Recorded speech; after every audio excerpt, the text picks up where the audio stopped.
मेरे पास एक प्रश्न है, वो इस समय के विषय से तो नहीं जुड़ा, लेकिन मैं जोड़ के जरूर उत्तर दे देता हूं। आजकल हमारे घरों में पेप्सी कोक से भी ज्यादा नूडल्स खाया जा रहा है।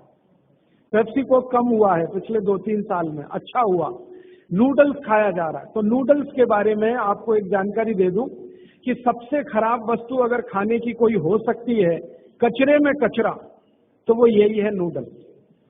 एक तो मैदे की है, ऊपर से सड़ा हुआ है। 6-7 दिन मैदे को सड़ा के रखा जाए तब नूडल्स तैयार होता है। और इस नूडल्स में टेस्ट लाने के लिए सुअर के मांस का रस मिलाया जाता है। बिना उसके नूडल्स बन ही नहीं सकता।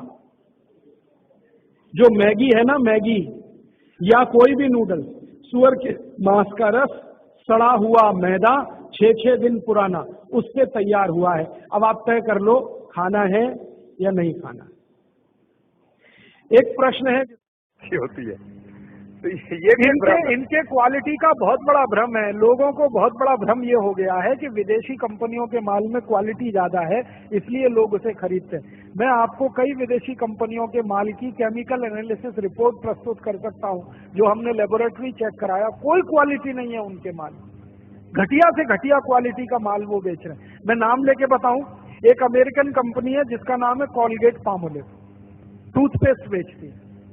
मैं लोगों से बहुत बार पूछता हूं, आप कॉलगेट का टूथपेस्ट क्यों करते हैं? तो सब एक ही स्वर में कहते हैं इसमें क्वालिटी है।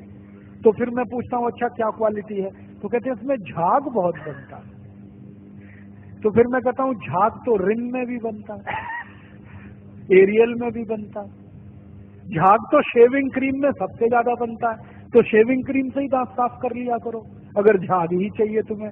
ये पढ़े लिखे मूर्खों के उत्तर हैं। बिना पढ़ा लिखा आदमी ऐसा उत्तर नहीं देगा। जो एजुकेटेड इडियट है वो इस तरह का। और ये उत्तर मुझे पता है कहाँ मिला? दिल्ली यूनिवर्सिटी में मैं एक लेक्चर कर रहा था डिपार्टमेंट ऑफ मैथमेटिक्स में। वहां के एक प्रोफेसर ने उत्तर दिया, किसी कॉलगेट में बहुत अच्छी क्वालिटी है, झाग बहुत बनता है। तो मैंने कहा प्रोफेसर साहब, आप डेंटल क्रीम से दांत क्यों नहीं साफ कर लेते? शेविंग क्रीम से दांत क्यों नहीं साफ कर लेते? एरियल से दांत क्यों नहीं साफ कर लेते? सबसे ज्यादा झाग तो उसी में बनता है। तो एकदम चुप प्रोफेसर। फिर उसने मुझे कहा अच्छा आप ही बताइए क्वालिटी क्या होती है? मैंने कहा प्रोफेसर साहब, आप मैथमेटिक्स के प्रोफेसर होके अगर ये नहीं जानते कि क्वालिटी क्या होती है तो क्यों चिल्लाते हैं कि ये क्वालिटी होती है? जब मालूम ही नहीं है तो कहो ना हमको नहीं मालूम क्वालिटी क्या होती है, हम तो विज्ञापन देख के ये सामान खरीद लाते हैं। मैंने उनको समझाया कि कॉलगेट टूथपेस्ट बनता किस चीज से है, उसकी क्वालिटी क्या है, ये समझने की बात है। तो उनका हाँ बताइए। तो मैंने उनको बताया, वो मैथमेटिक्स के थे, थोड़ा केमिस्ट्री भी जानते थे।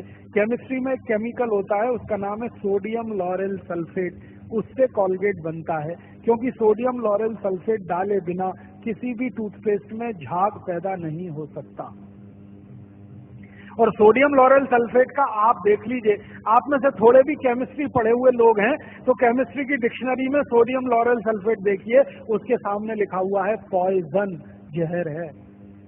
0.05 मिलीग्राम मात्रा में शरीर में चला जाए तो कैंसर कर देता है। और वो कॉलगेट में भरपूर मात्रा में मिलाया जाता है।